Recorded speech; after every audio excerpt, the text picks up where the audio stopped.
Hey guys, I'm coming at you with the question and answers from Wednesday about the gas laws.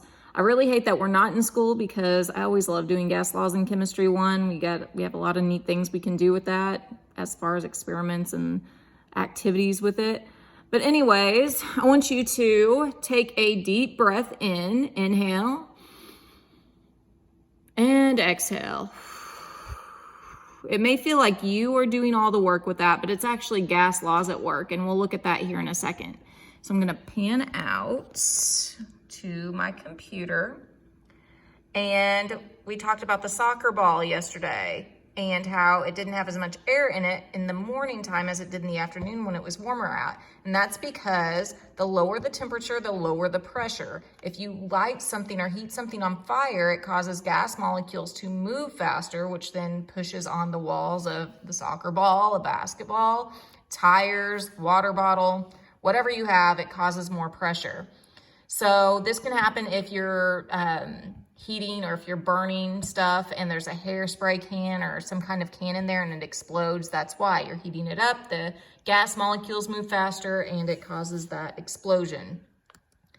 The water bottle that I did, when I twist the water bottle, that's volume and pressure here. So the smaller the volume, the larger the pressure. When I twisted that water bottle, it made the volume smaller, which increased the pressure and it causes the cap to come off. So if you look at this over here, what they are doing is decreasing the pressure and it causes that balloon to get bigger.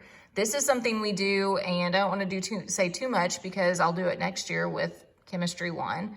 And I may do it with you guys if you take Chemistry 2, we'll probably do some of this, is you can do a marshmallow in a syringe and you can really get a marshmallow to expand or to become really small. So that's always a fun one to do.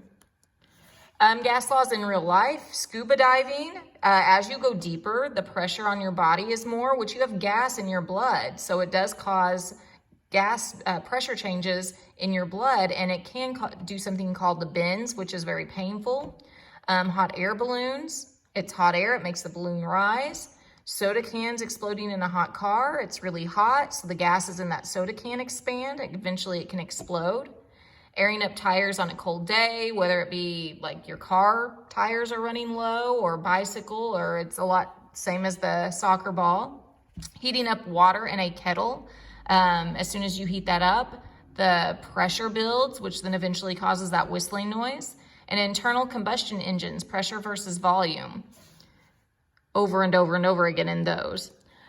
So here, I asked you to breathe earlier, and I said that it wasn't just you doing the work, it's really your diaphragm. It's this muscle that you see right here. So when you breathe and it feels like your chest goes up and you exhale and it's almost like your body relaxes, that's what's happening. So when you breathe in, your diaphragm moves or comes down.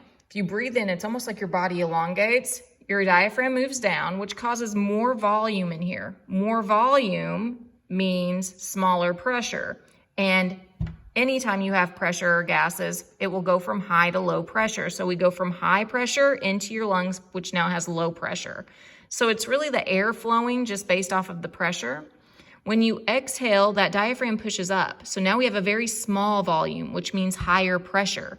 Now it's low pressure outside, high inside, so high to low, and your air will move out, that CO2. So that's what's happening. That's probably the most important gas law because it helps us breathe. All right, so some experiments you can do at home if you want to for gas laws. This one's called the can crusher. This is called based off of Charles' law. It's the basic principle that gases expand when heating and contract when cooled. So what you need is a soda can. You fill it about a half an ounce of water. Boil the can in a pan of water for about a minute, and you will notice vapor steaming from the opening of the soda can. Using tongs, grab it and place it upside down in a bowl of cold water. It will crush immediately, so you'll hear that crunching sound and it will crush very quickly. If you guys do this and you want to take videos of it, like that would be amazing if you wanted to share those on here. The balloon in the bottle, find an empty glass bottle such as a soda bottle and fill it with about an ounce of water. In a pan of water, heat the bottle until the water inside reaches a boil. Stretch a balloon over the mouth of the bottle. As the bottle cools, the gas will suck the balloon into the bottle and it will begin to inflate inside the bottle. So once again, we're dealing with temperatures and pressures and volumes. The air compression experiment, this is the last one. This demonstrates the power of compressed air. Empty a soda bottle and insert a balloon. Try to inflate the balloon inside the bottle. It is impossible because of the air sitting inside the bottle. As the balloon inflates, it squeezes the air in the bottle. So the air compresses, but also pushes back like a spring. So your lungs cannot provide enough force to overcome that. So anyways, these are 3 experiments where you can do some gas laws at home. I hope you all are doing well. I miss you guys so much. Wish we could see each other before the end of the year. Stay safe, and I will post another video soon. Have a good weekend. Bye.